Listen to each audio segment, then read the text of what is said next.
so much. Thank you. Well, good evening. Good evening. That was a warm welcome. I think I'm in the right spot. Well, look, I have to say this.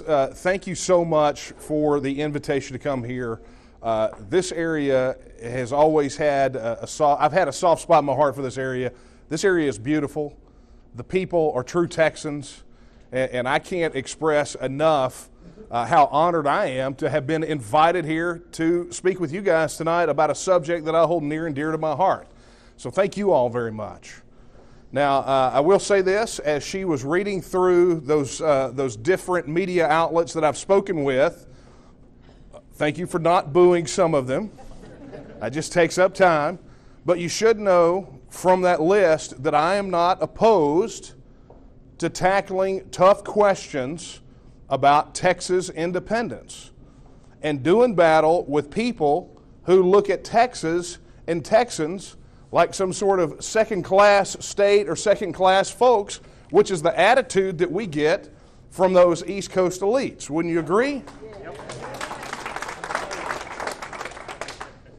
Well, here we are. We're here to talk about something for me that has been a passion for 24 years.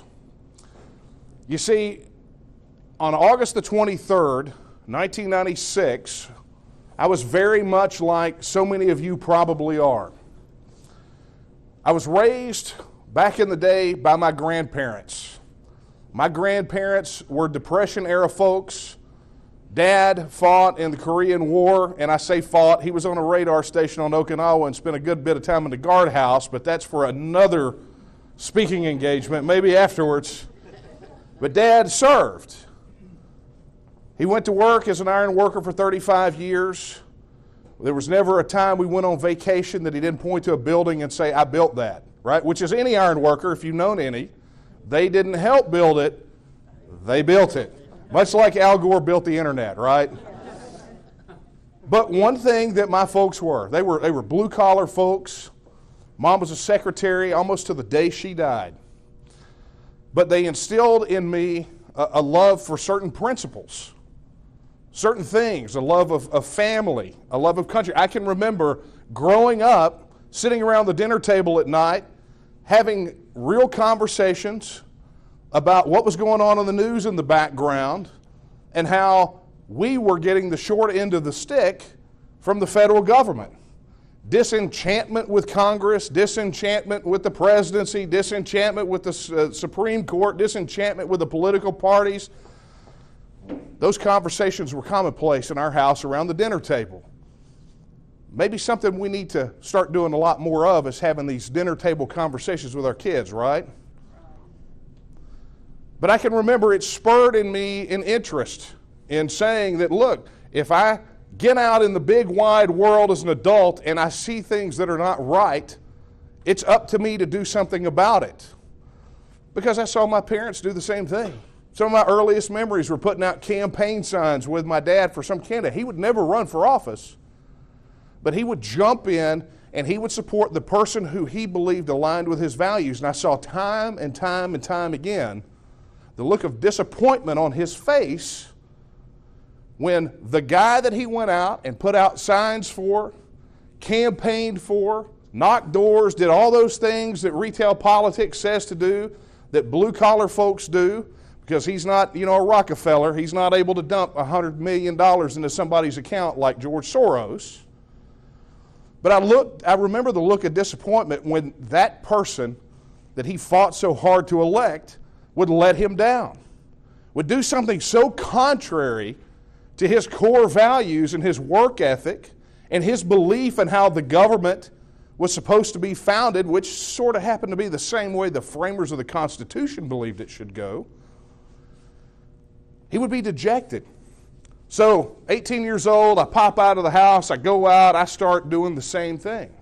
And I start going down that road, hounded my congressman into retirement just by passing out his voting record at town hall meetings. That was pretty fun. If I call your name, does anyone here remember Congressman Jim Chapman? You know what his claim to fame was? Like literally his only claim to fame was being on the phone with Bill Clinton when Bill Clinton had his tryst with Monica Lewinsky. That's literally all the guy did. But yet he retired out of Congress with more money than my entire family will probably make, piled into one thing. Well, that was interesting. They found us. That did sound like a censorship beep, didn't it? It just so happened Jim Chapman just got his revenge, I guess. But I was frustrated. One pivotal story that I'm going to share with you guys, and then we're going to get to Texas, because I want you to understand where I'm coming from. I was so frustrated with the way I saw things happening that I saw an ad in the newspaper. It had an eagle, it had an American flag, and it said, "We're looking for patriots. Come join us." So, go to this meeting at night in a closed bank building in the basement in downtown Longview, Texas. And lo and behold, it is me, and it's two brothers, and that was the extent of the people who answered the ad in the newspaper that cared about their country and considered themselves patriots. Now, here's the thing about it. It was not all a loss. I don't know what the Fort boys paid for that room, but the one thing that happened was they challenged me after a lot of banter. They handed me a copy of the U.S. Constitution. Then they handed me a copy of the Communist Manifesto, and they said, what we want you to do is go home, read both of these, and you tell us what the government in Washington, D.C. looks more like. I thought, these guys are crazy. Now, I'm a Cold War kid, and so being in possession of a Communist Manifesto was a little bit nerve-wracking for me. I literally stuffed it under the car, my car seat on the way home like I was a drug mule because I was afraid of being pulled over with a copy of it in my possession. That's how we were droned into, right? We're Cold War kids. But I took the challenge. I got home, I cracked it open, I read the U.S. Constitution, and man, oh man, did my head scratch. Because here's the deal. After fighting for all these principles and everything else, it had not been since school that I had actually cracked it open and just read it. Said, okay, this is what it says. And then I cracked open a copy of the Communist Manifesto. And what did I see? No religion. Religion's bad, right? According to Karl Marx. Progressive graduated income tax. That sounds kind of like the income tax that we have right now. You know, to heck with private property ownership. I mean, think about it. Do we have that? Do we really, really own our property?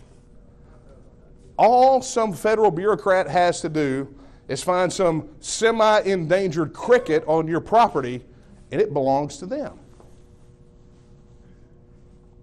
So we don't own our property.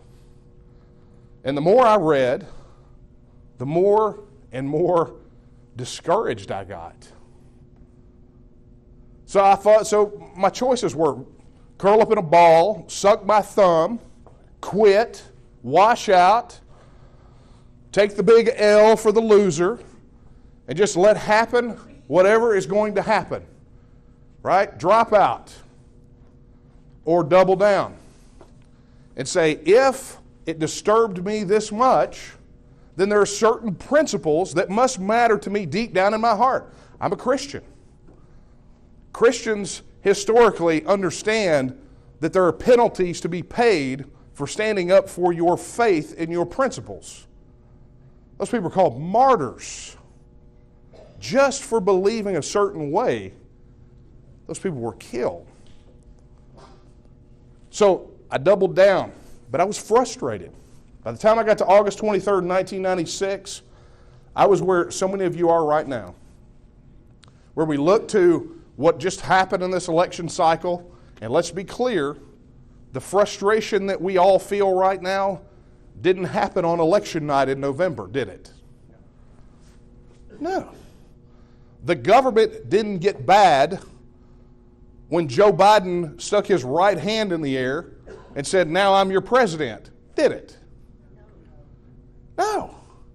I mean, if this was something that operated in a vacuum, some singular event, It might be a little cuckoo to say, yeah, maybe Texas needs to leave, but it's not. This uncomfortability that we have with the federal government has lingered in us for a very long time. Show of hands, how many people thought the federal government was broken before Joe Biden raised his hand? What a surprise. Again, I'm in the right room. So then the idea of Texas becoming a self-governing independent nation was introduced to me. August 24th, 1996, in a room in Tyler, Texas, I walked in and there were hundreds of people. And they were all there because they had been introduced to the idea that Texas could and should become a self-governing independent nation. And so I scratched my head, that's where all my hair went, and I said, you know what? If all of these issues are rooted in our relationship with the federal government, then the independence of Texas means that those issues stop at the border. Right? If the federal government's tentacles that are wrapped around our pocketbooks, our prosperity, our liberties, and our freedom are chopped off at the Red River and the Sabine River, then what can we do as a people? Whatever we need to do. And so, I made that decision, August 24th, 1996. I'm in. Much like when you guys know the story about Colonel Travis at the Alamo, right? The 12th day of the siege, they know they're not getting reinforcements. They know their only hope is to die. And so Travis did what every good leader should do. He broke it to his men, direct and straight. And I have a feeling that I'm in front of a group of people tonight that want it straight, right? You guys don't want any punches pulled. You want it all straight and no chaser, correct? Well, Travis explained the situation to them. And he took out his sword, he drew a line in the sand, right on down. And he said, I'm going to stay here and do my duty and know that I am going to die, but I'm giving you a choice. You can leave. You could slip out. I'm giving you the opportunity to go. I just want you to know that I'm going to stay. And so we know what the story is. Everyone crossed the line. Jim Bowie had to be carried over the line to stay there and do their duty. Now, why did they do that?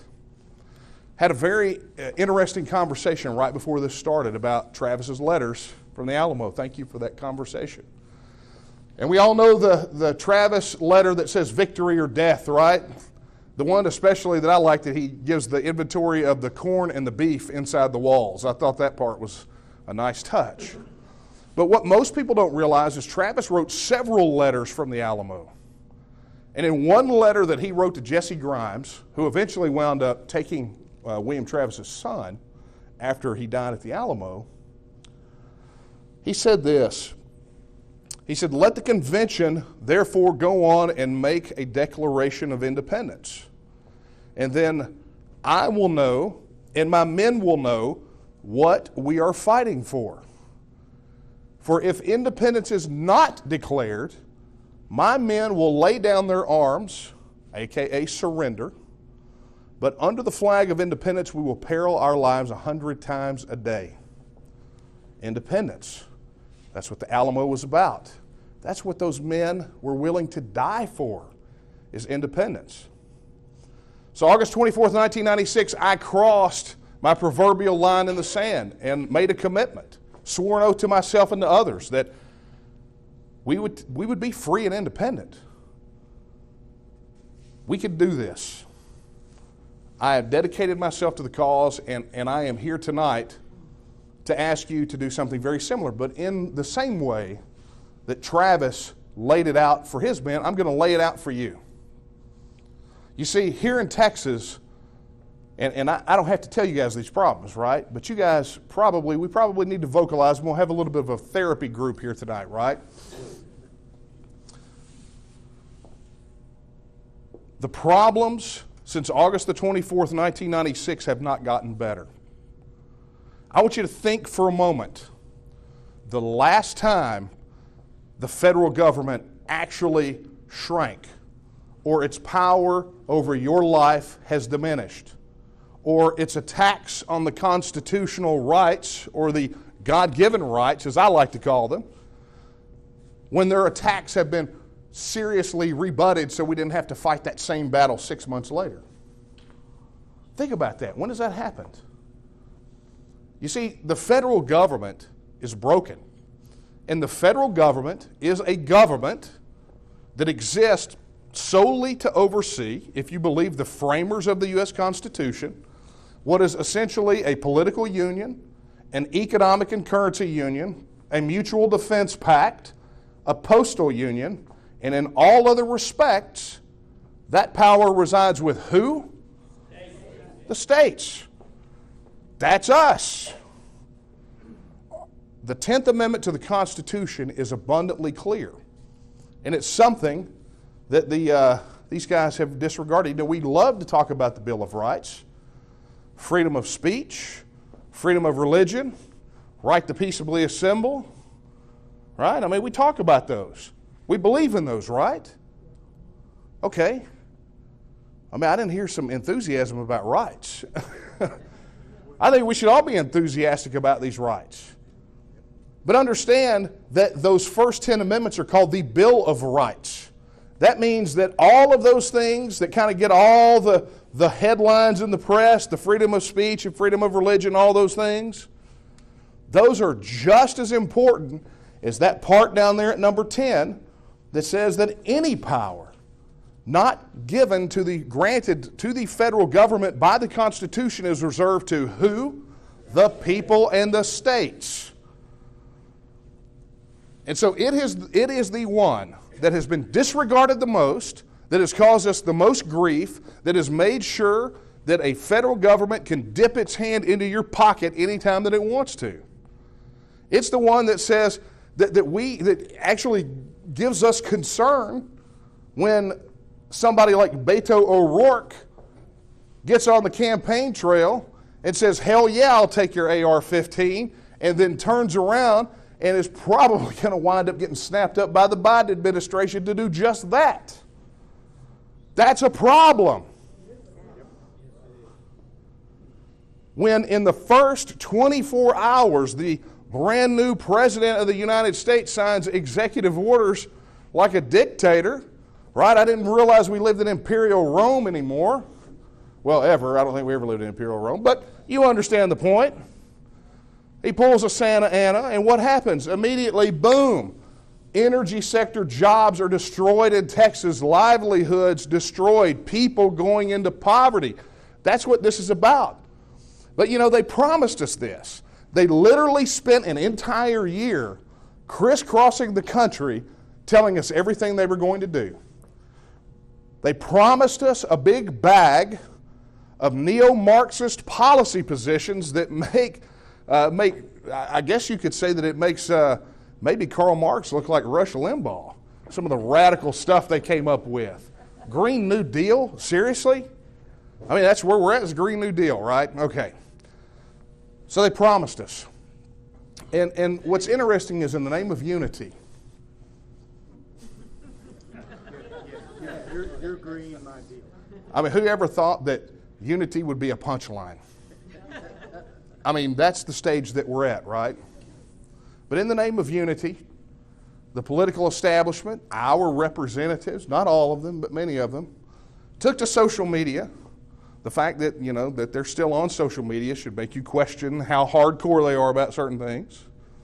But they take to social media congratulating President Biden on winning his election. And someone asked me how I felt about that. And I said, well, if I've got a guy who crisscrosses the country for the last 12 months promising to burn my house down, I'm not going to congratulate him on his purchase of a box of matches.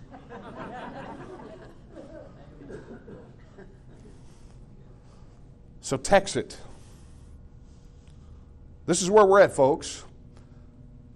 One thing that we knew from that time in 1996 to 2005 is If Texas were to be free and independent, it was going to have to be done the right way. Now, the beautiful part about that is we can look around the world and we can see examples of how it's being done today. Right? We can look at our own history, but if you want to see how it's done in this day and age, you can look around the world. So contrary to the folks that would say, let us link pinkies with the rest of the world and, sing Kumbaya or, wanting to buy each other a Coke,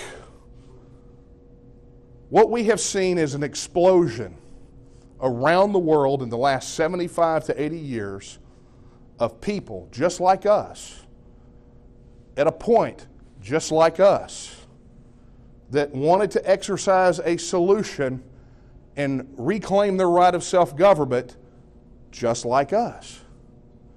So in 2005, our organization was born, the Texas Nationalist Movement. We exist to secure and protect the political, cultural, and economic independence of Texas. We want to see Texas reassert its status as an independent nation. It admits of no neutrals. It's either Texas as an independent nation, or it's Texas as an administrative subdivision of a federal superstate that buries each and every one of us under 180,000 pages of federal laws, rules, and regulations administered by 440 separate agencies and 2.5 million unelected bureaucrats. It's a sad day when Texans go to the polls and vote on an issue and have to worry that within weeks or months it could be overturned at the stroke of a pen by some unaccountable, unelected federal judge.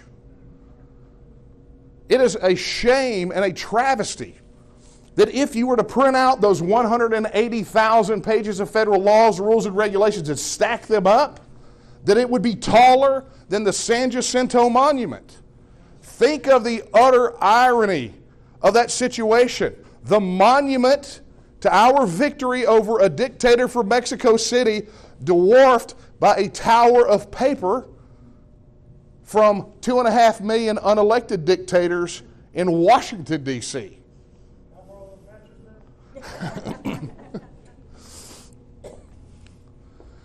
I can neither confirm nor deny that I have matches. But you see, that's the situation that we are in. I'm going to share something with you, and this is going to sound a little wonkish, right? But just to show you that we've thought this thing through, I want to explain something that most people don't understand. I had a hard time grasping it the first time I read it. George Mason University, you guys perhaps have heard of them. They have a center, they do a lot of economic policy study, and normally those things are pretty dry for me. But this one dealt specifically with the federal government's impact on our wallets. So I had to read it, right? Here's what they concluded. Because the federal government has never met a regulation that they don't like, what they do is they layer them one on top of the other.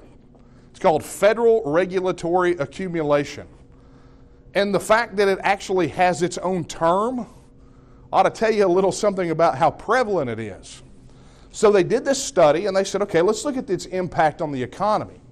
They said that the impact on the economy was such that it created this compression of our gross domestic product, and that all tallied up to the fact that when the study was released, the average median household income at that time was a little north of $52,000, and they said that in the absence of that federal government regulatory accumulation, the average median household income would have been $330,000. So when we talk about the immorality of the theft that's coming out of Washington, D.C., understand that they're stealing and have stolen through either ineptitude or intent 75 to 85% of your earning power just because they've never met a regulation they don't like. But let's talk about the other one, right? This is my favorite one that I think you all need to know. Now, legislative session is in full swing, right? And I say that because they literally just took another 2-week break after meeting for a day. These guys act like they don't just have 140 days every other year, right? But one of the things that you're going to hear time and time again is them squabbling over money. We need more money. The economy's bad because of COVID.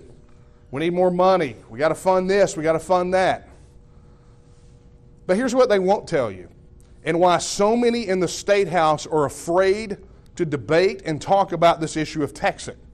Because what they don't want you to know is that you and me and you and you and you and everyone in here, out of our pockets, we pay these federal income taxes, right? And you're going to hear people say this, what are you guys going to do without all that federal money?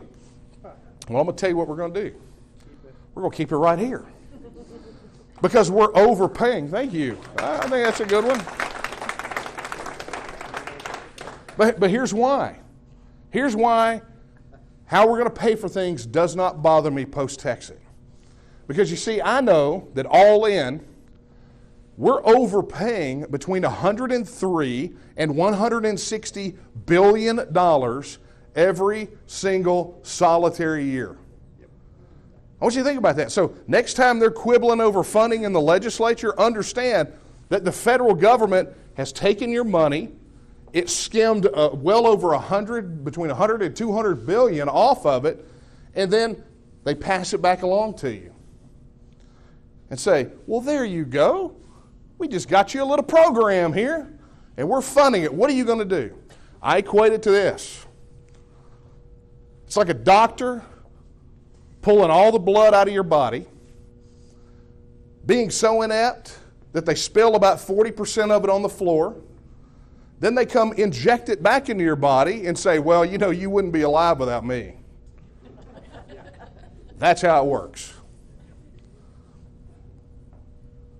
So enough about them. Let's talk about Texas. You want to talk about Texas now? Yeah. Let's talk about Texas.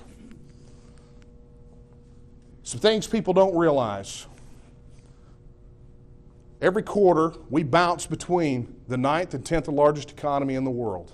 Amen. We have an amazing economy. During the Obama administration, there was a stretch of years during the Depression that all net jobs were created in Texas. We carried the other 40 dime on their jobs report. We did their homework for them. We have land, we have people, we have resources, we have a constitutional republic right here with our own document. We have an equivalent for every federal level cabinet position already established in Texas. We have our own military, the Texas Military Department. We have our own Fort Knox. I know because our organization helped get that bill across the finish line to bring Texas gold back home.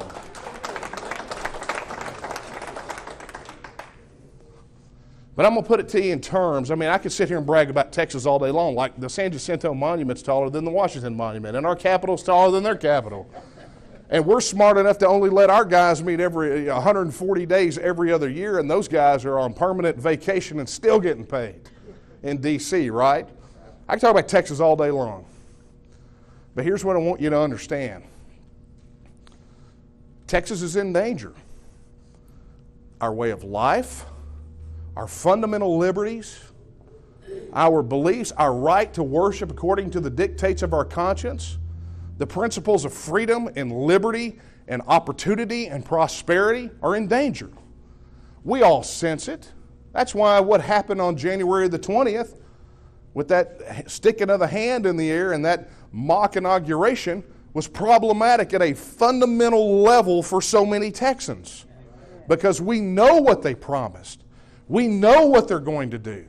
And we know that because the federal government has grown so much, there is no way within the federal system to stop it. But just like August 24th, 1996, for me, for you, I'm going to tell you what we can do about it. And this is not some false hope. This is not some gimmick. This is something that Thomas Jefferson referred to as first principles. You know, the basics. This is not some snake oil, some hooey, some crazy legal theory, not some thing that we have heard time and time again like vote harder. We just got to elect some more good guys to go to Washington and fight for us. I mean, how many times have you heard that? Well, come on, donate to this next election is the most critical in our history. You got to help me stand against the Washington establishment. And 6 months after they hit the door, they folded like Superman on Laundry Day. That's false hope, friends. Because Washington, D.C. is not fixable. The federal system is as it is, and it will only continue to get worse. So let's talk about those first principles. Because if you'll recall, I said the 10th Amendment reserved powers to the states. So let's take a look at our Constitution, the post-Civil War Constitution, I might add. Article 1, Section 1 of the Texas Constitution starts with the words, Texas is a free and independent state.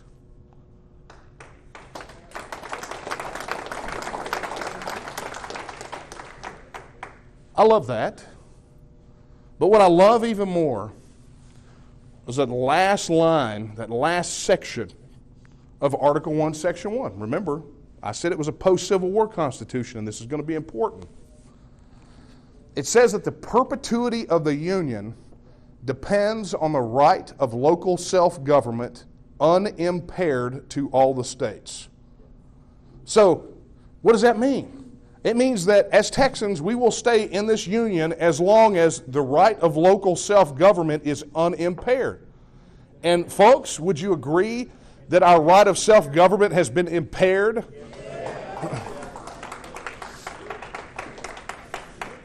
So what I told you was that I was not going to offer you a false hope. I was going to offer you first principles.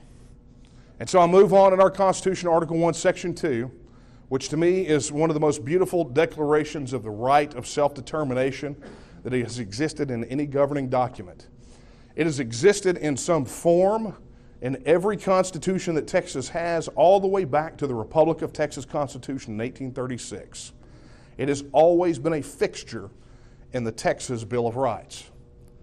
And it says this, all political power is inherent in the people, and all free governments are founded on their authority and instituted for their benefit. And the people have, at all times, the inalienable right to alter, reform, or abolish their form of government in such manner as they may think expedient. Notice what it said? All political power is inherent in who? The people, right? Not all political power is inherent in the process or the politicians or the pundits or the pollsters or a permanent political class that doesn't care for what you and I think.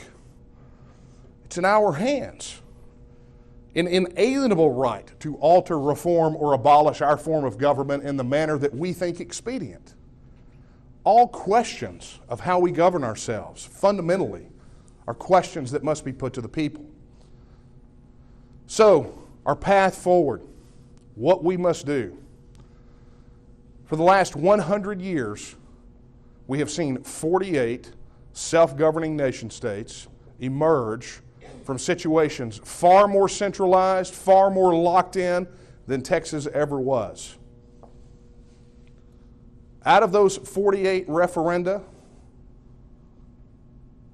we've seen a passage rate on the first ballot of almost 90%. We put it to a vote of the people. The people of Texas decide what our future is going to be.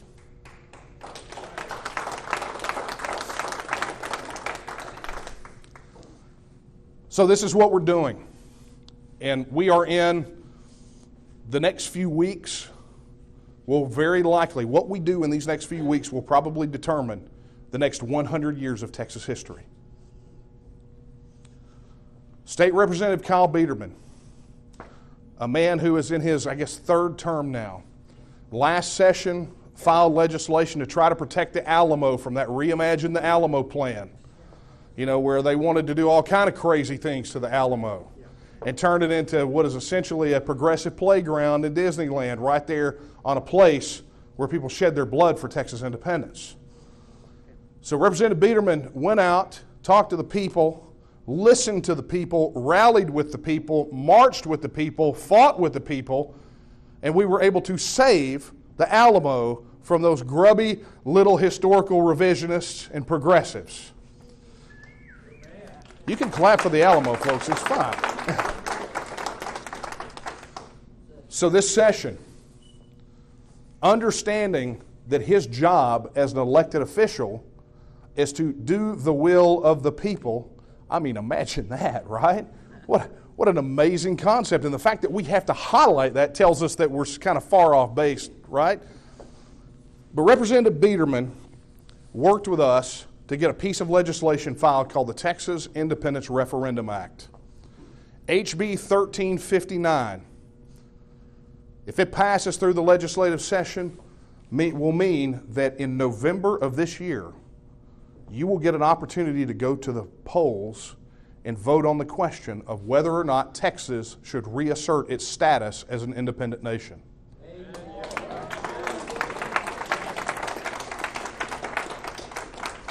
We're putting the power in your hands because that's where it belongs. All political power is inherent in the people. Now I'm going to tell you, when Kyle dropped that bill, it was like someone threw a rattlesnake in the middle of the tent.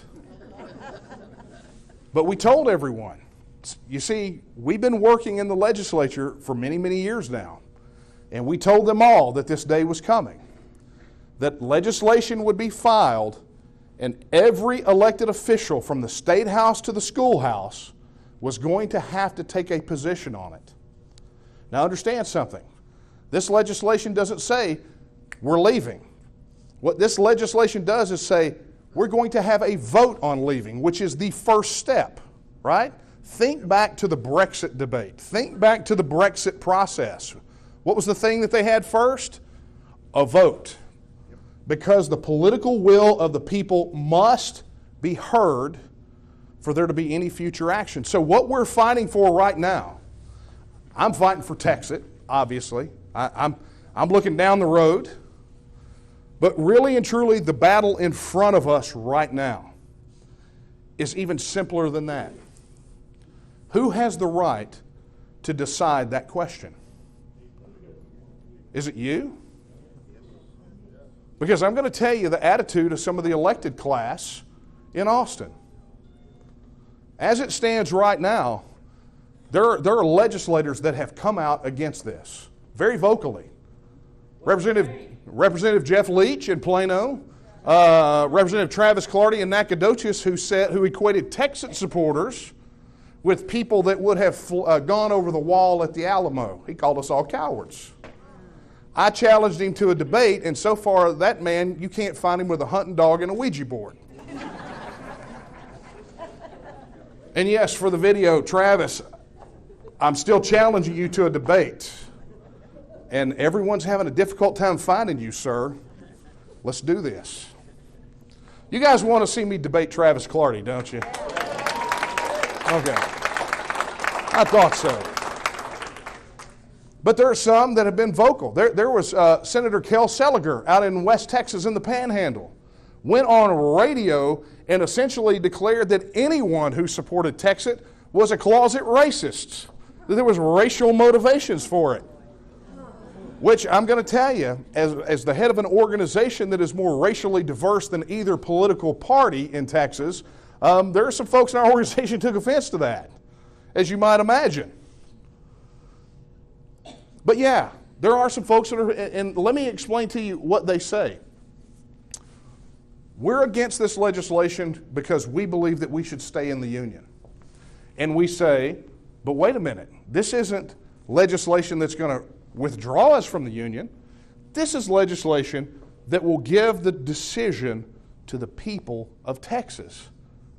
So if you're against it, then you will have an opportunity to express your sentiment in a polling station like me and like you and like all of us. But that's not what they're saying. They're saying we don't want the people to vote on this because we know if it goes to the ballot box, it's going to win.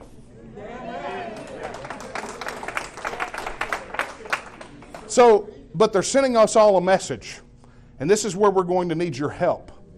The message that they are sending to us right now is a message that we are not smart enough to choose for ourselves. We are not smart enough to weigh the pros and cons and make our own decision. That is the message that they are sending. And let me tell you, there is nothing worse than an elitist politician who believes they know what's best for you, so they will make every decision for you. And guess what? It sounds an awful lot like Washington, D.C., doesn't it? So here's what we are encouraging everyone to do. Get a hold of your state representative. Get a hold of your state senator.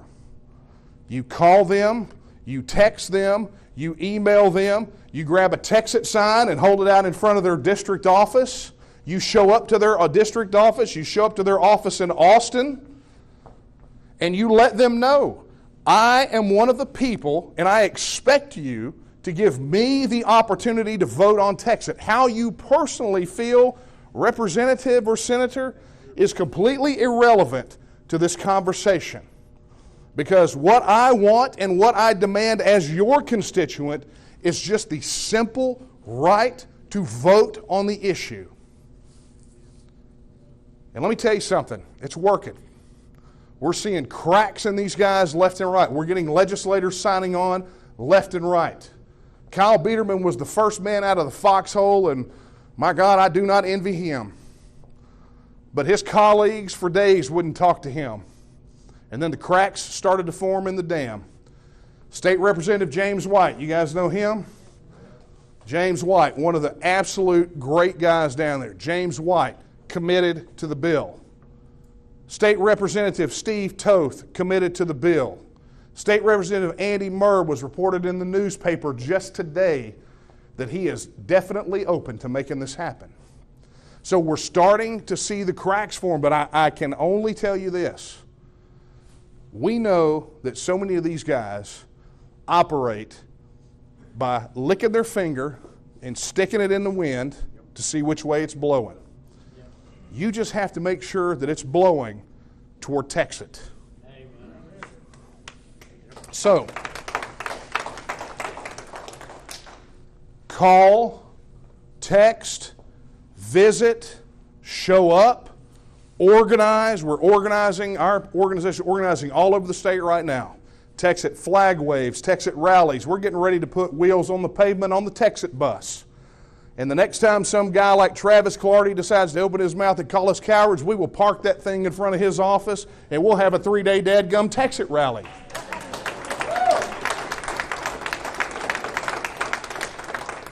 Folks, this is happening.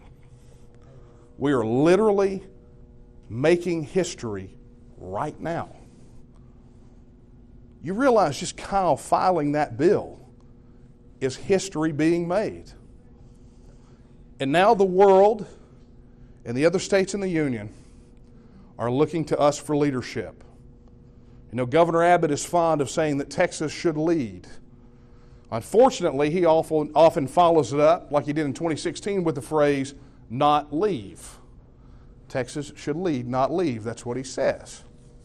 But you see, I'm here to offer a different vision, and it's one that is resonating with people all around the other states of the union, and it is this vision. We as a people in Texas can create a safe haven for freedom, for liberty, for opportunity and prosperity, for Sam Houston's words that say that the government that governs best governs least. We could utilize this opportunity to break the back of a political establishment that has too long had a hold on our lives. We can take home that $103 to $160 billion of overpayment every year and eliminate property tax and make it go away. We can take our economy from the 9th or 10th largest in the world to the 5th or 6th just by pumping that money right back into the economy.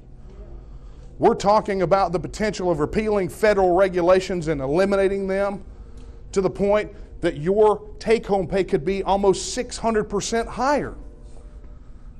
That's what we're talking about, but more than that. We can set an example We could be like the Switzerland of North America, because God knows we don't have one of those, right? Free, wealthy, prosperous, allowed to live your life. One of the men on our advisory board, Claver Kamau Imani, is fond of, he was running for state representative down in the Houston area, and he was asked the Texas question at a candidate debate. And he said, well, I'm pretty sure you guys thought I'd run away from this question, but I'm not going to, because Texas means we're going to be as rich as Kuwaitis. So there's not a time I don't watch that it makes me laugh. I just love it. I'm not going to go that far. But what I am going to tell you is that our vision of Texas as a free and independent self-governing nation puts the power back in our hands, gets the federal government out of our business, gives us an opportunity to protect our rights and stand up for them. It eliminates a level of distraction which the federal government has represented and allows us to focus on the government here at home. If you want better government here at home, eliminate the sideshow that everyone's focused on in Washington, D.C., and suddenly things are going to get fixed a whole lot better. These guys get a lot more nervous when you can only have to drive like a couple of hours to get to them to get in their face about an issue, right? Okay? But that's what it means. It means that we don't have to wake up every single solitary day and wonder what right they're going to try to take away from us today. Not that we will ever have to not be vigilant, because the price of freedom is eternal vigilance. But it means that we don't have to keep an eye on Austin and Washington, D.C. We can remove that layer of government and give ourselves the power to run our own affairs. It's the beauty of the right of self-government. And that is the vision that is sparking the minds, the spirits not only of Texans here, but of people in those states that are part of the United States that are lost. Every single day we hear from people in those states. We're cheering you on. We want to help.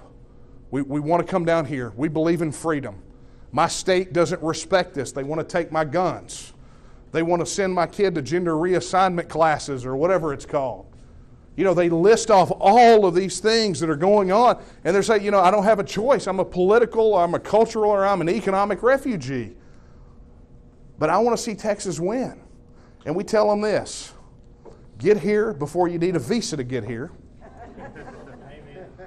Because we're not going to guarantee entry to anyone after it's all over with. That's number one. But number two, the other thing is, we encourage them to band together with citizens in their state and do what we are doing here.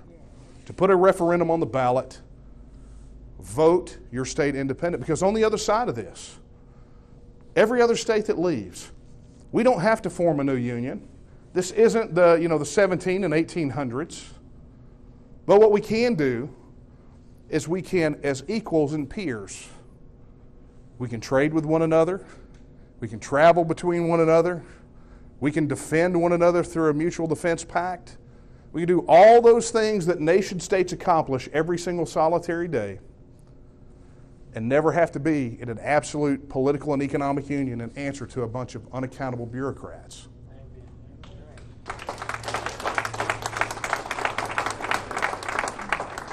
So here's your call to action, and then I believe we're going to open it up for questions, because as you can tell, I get a little bit long-winded. I get a little soapboxy. It's a worthy subject. No, thank you. So here is your call to action. As we wrap this thing up, it's going to take all of us. All political power is inherent in the people. That means you. If we are going to get and win a referendum on Texas independence, it is going to take you. If all it took was me, it would already be done. And then I would be probably just hanging out at my house right now and not having to do this. But it's going to take you. Everyone has a role to play. Everyone. And so I encourage you, connect with our organization, the Texas Nationalist Movement, become a member, volunteer. We need everyone that we can possibly get. A free and independent Texas is within our grasp, and our time is now. So before we go to questions, I'll leave you with this quote, and I think you'll like this one. After we joined the Union, Sam Houston said these words. He said that Texas will again lift its head and stand among the nations. We believe that time is now, and the question is, will you stand with her? Thank you for your attention tonight.